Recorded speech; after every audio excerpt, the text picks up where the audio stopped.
Light within my heart, light within my thoughts, light within my words. May one and all and everything, blessed and loved, ever be. Welcome. I am Sister Who. With me on the show today, I have my friend Karen Lewis, and some of my friends tell me I have too much common sense for the current age. Maybe that's true, maybe it's not, but in either case, I keep hearing that common sense is no longer common. And so we were discussing this and thought, well, maybe we need to have a dialogue about common sense. What makes it what it is, and how can we reintroduce it? It seems to be one of the elements that makes for a wise and effective life. It certainly can make life easier for people all around one as well. And very often it's not so much a question of academia or going to school as it is kind of a folk wisdom about life. I think partly that it's about observing and finding commonalities among situations. Okay. What ways did your friends feel that you had? To some extent, it would grow out of knowing and respecting your grandparents enough to know what they learned about life. You know, that they learned that as long as I don't give up, I just might get there. Or, things like that. So common sense would be partly traditional values? I don't know that it's what the traditional values were, but the idea of having traditions or having values, and pondering those enough that you know why you have them and why they work. One of the challenges we were talking about a moment ago with common sense is the question, can common sense be different in different situations? And if it is, I guess I would say the difference is not common sense. The difference is a manifestation of common sense. That which is the common sense is what the two different situations have in common. So the perspective based on the actual situation. For instance, situations can be very similar, but there might be a vital difference. For instance, if one's driving down the road and the tires suddenly start spinning, well, if it's dry out and if it's wet out, or if one's up in the mountains versus out in the desert, different outcomes can be there. Different the common sense applies in order to remedy the situation. So it's the discernment of knowing when something is truly wrong, or when it is simply a misperception or misinterpretation of a circumstance. Well, it's simply being aware, yeah. And I think another thing that enters into it is preparation. Common sense says, before you go on your trip to the mountains, fill up the car with gas. I don't use it, and I don't know if it's going to be around with us forever or not, but there's a electronic online communication called tweeting or Twitter. I guess it's called Twitter, and tweeting is what you do to send a message out through that system, whatever exactly it is. I apologize, I don't understand it completely, but the reason I bring it up is someone mentioned a sign they saw in an office building that was just too funny. It said, in the event of fire, exit the building before tweeting about it. No. The idea being that the building would be on fire and somebody would stop and pick up their cell phone and sit there posting, the building's on fire to their Twitter account instead of leaving the building first. Well, yeah, and I like the idea too of being prepared as well. So.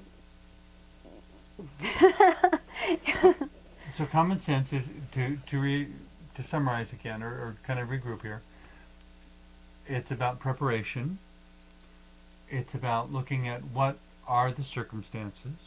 And what's vital in those circumstances. what's vital and what the characteristics of things within the circumstances are. You know, if the circumstance is that you're in the middle of a hayfield and there is an angry black Angus bull 50 feet away and the fence is 100 feet away, we have to come up with some sort of response to deal with the situation, because common sense says, no, you can't outrun a bull. But then again, of course, there's the possibility that maybe the bull won't chase you if you walk slowly instead of running. Or, you know, maybe if you don't move at all. I had a friend who was a rancher who was in a situation, and basically he looked down at the ground, he refused to move, and the steer came charging up to him. But when he did not respond, did not actually hit him or hurt him in any way. Just kind of stamped around and made a lot of fuss and didn't do anything. And you know, it took all his nerve to keep from moving with a 1,000-pound animal threatening him like that. But as long as he didn't move, the animal didn't either. Maybe part of the reason we've lost some of common sense is because we've lost so much contact with the natural world. Mm-hmm. Yeah, the reason he could call that common sense is because he was familiar with cattle. Mm-hmm. He wasn't someone who just came from the city and didn't know the first thing about them. From what he knew of cattle, this is how that steer would respond, and so that became his common sense. Mm-hmm. So, on that note, we've added a third element to common sense, that it has to do with not only observing your environment, but learning about it, so that you know what the animals, people, circumstances in your environment will do. You know, if I'm hiking a high mountain, for example, and I see a gray cloud coming toward me, I go down. I don't stay on the mountain. Because when you get to the top of a 14,000 foot mountain, if a storm comes in, there is no quick way to get back to tree line. You are 3,000 feet above tree line at that point. It's going to be half an hour to an hour before you can even get behind a tree. And during that time, there is nothing on the whole landscape that is taller than you. So if the lightning strikes, guess who becomes the lightning rod? So common sense says when you're above tree line and you see a gray cloud coming, you turn around and you hike back. But the only reason that's common sense is because of knowing how long it takes to hike from here to there, what a gray cloud might mean. All these things come from learning. And learning by experiencing things and things in the environment, things that we handle, things that the way that others react. I keep remembering. That's another good point. Mm-hmm. It also involves listening and learning from others. When I was a child myself, I was watching one of my younger siblings, and I was drying the knives and putting them away after dinner. And my sibling, who was I guess she was only about 3 at that time, she grabbed onto the knife and she cut herself. My first reaction was wanting to take the knife away from her, and but because people are more likely to hold on to something when they feel it moving in their hand, you know, the wise thing to do is not to, because then the cut would only be deeper. But I was a child and I didn't quite understand that, so I did pull. Fortunately, it wasn't bad, but I have never forgotten that. And it's helped me to think about things about other people's reactions too before I act, to try to change a situation using common sense. Right. So. In the Colorado Rockies, in the Rocky Mountains, you occasionally hear about mountain lion attacks, and also on rare occasions about bear attacks. The response that's generally given out to these two predators is entirely different. With a bear, supposedly you are to play dead, because the bear doesn't want to deal with things that don't fight back. With the mountain lion, you do want to fight back, because the mountain lion doesn't like dealing with prey that is too that is too much work. And so if you make it clear that if you're going to eat me, it's only going to be after a really exhausting fight, the mountain lion more often will lose interest and give up and go away. But it's also the point of not looking or acting like prey. Most animals and people, when they're scared and frightened, will scream with high pitches. And so the first thing is to keep your voice low and don't use a high-pitched voice. Yell at it like you're angry instead of screaming like you're scared, because that communicates an entirely different thing to the animal, because you're not acting like prey. Even most animals, when they're being pursued and their last sound is this high-pitched scream of desperation. If you don't make that sound, the predator doesn't think of you as being prey. That's interesting. We actually had a bear near on our property a short time ago. The children were outside playing, and and suddenly I heard a dog barking. I went outside, and the dog had treed this bear. Had treed the bear. Had treed the bear, and then so here we are. I'm getting the children into the house, and the bear starts coming down the tree, and that dog runs right at the bear again and trees the bear again. It was certainly acting like a predator there, and the bear actually responded, even though the dog was much smaller than the bear. Okay, but you're saying the dog was acting like a predator, not the bear. That's right. Yeah. So in that sense, the dog kind of switched roles. And so in a similar sort of way, when dealing with a mountain lion, you might try to convince the mountain lion that you are preying upon mountain lions. And I'm not going to remember the whole thing, but somebody sent me a very funny email joke a while back, but something like that, where it was this kind of long story about mountain lion who was hunting a rabbit or something, and some little defenseless animal who was nevertheless very smart, and so managed to figure out how to trick the mountain lion. And so at some point, was standing somewhere making points about, gee, I wonder if there are any more mountain lions around here. That last one was sure delicious. So then the mountain lion's going, what? He's going to eat me? And didn't occur to the mountain lion within the story to test that assumption or that interpretation. And so the perception of danger, I should say. Another thing they tell you with mountain lions is to make yourself big. So you might spread your coat out or something. Anything to startle and create a different response. But getting back to our subject of common sense, it's so far we've got learning from others, we've got observing, learning the characteristics and the abilities of the circumstance in which you are. All of this, I notice, has to do with focusing outside oneself. It's not about I feel afraid, or I think, or I believe, or I want. It's about using your senses, perceiving in all the ways that you can perceive.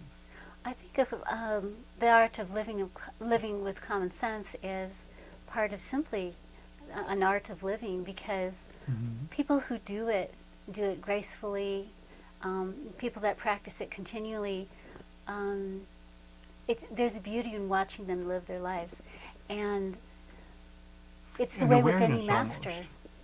It is in a type of awareness, and watching people. So common sense. Well, it occurred to me a moment ago too. Common sense.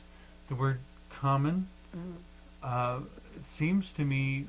I'm not the educator in this department, but it seems to me common probably has the same root word as commune or communal. Togetherness, being together. Yeah, so that when you have common sense, it makes me wonder, can you have common sense without there being a community to which it refers? Entomologically, I guess not. So it's the sense of communal interaction. It's not an individual sense. That may be intuition. Or we might think of it as inspiration or genius, an unusually Okay. an unusual awareness that goes beyond the common. But when we're talking about That common brings new sense, things in. it's our community that may not be physically present with us, helping us to be wise, so that we can deal with our circumstances. Yes, wisdom within changing circumstances, a variety of circumstances all through our lives. Okay. So if we're going to teach a new generation to have common sense, maybe it was generally practiced before and now it's rare at best. Begin by watching and listening, noting the qualities of each thing in your environment. The better you know your environment, the more you can navigate your way through it. So experiencing by doing, actually Mhm. interacting with the environment. Listening to other stories so that anything they know can be something that you also know. I now know about the mountain lions. You fight back and you get angry at them, growl at them, punch them, kick them, hit them with a rock, whatever. They don't want to fight. They want nice, easy prey. I still find it amusing to think of a small dog treeing a bear, but it's fascinating the dedication of the dog to protect its family that way. That's exactly right. But that raises another point of common sense, that which we draw from our community. What sorts of things become possible simply because we believe in them? When the dog believed it could tree a bear, it had the confidence to try. It may have failed. The bear might have turned around and killed the dog, which obviously didn't happen. But the dog had to believe enough to try. In a similar sort of way, common sense, it seems to me, would be, the old adage, better to have tried and failed than not tried at all. That we need to be willing to try, and I can't remember if it was a drawing class or an art sculpture class or which it was. The teacher announced that we would now do the worst rendition of the work we would ever do. And he said, now that we've established that, just have fun with it and don't worry about it. It's not going to be perfect. Just mess around with the material and make an example. The reason he said that was because anytime you do something twice, you always do it better the second time. And so your first attempt, when you think about it, will always be your worst attempt. As long as you keep making more attempts. Because every successive attempt will be better. Well, working with a material that's new to one, as an artist, Mm-hmm. I find that very freeing because you're being given to make permission. mistakes? Yes. How often do we give that to ourselves or each other? Mm-hmm. How often do we give ourselves permission to be imperfect? I was singing a song to myself recently while I was working on something where one of the lines of one of the verses says, imperfection, it be my crime. To think of imperfection as a crime. Well, I think unfortunately sometimes society treats imperfection like it's a crime, when really it's just a description of a particular point in our development. And imperfections are not inherently permanent. I'm sorry, I didn't quite catch what you said. Well, being imperfect is inherent to being human, to being a thinking being, instead of simply acting like animals do on instinct and the minds that they have. They can be clever themselves, but with humans, we have so much latitude to make mistakes and still survive and learn from it, and to create something new from something that we discovered from it as well. What sort of common sense would you want the next generation to demonstrate for us? I would think I'd want it to be something that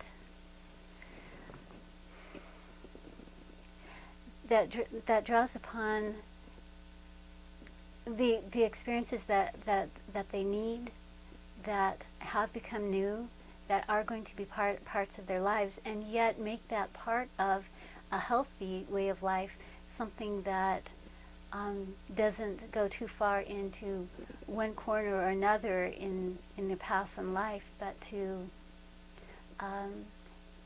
make life a reasonable balance, both with technology and the real world, with their emotions and their connection with their emotions, feelings, and the people around them. Does that mean that all the corners should be avoided?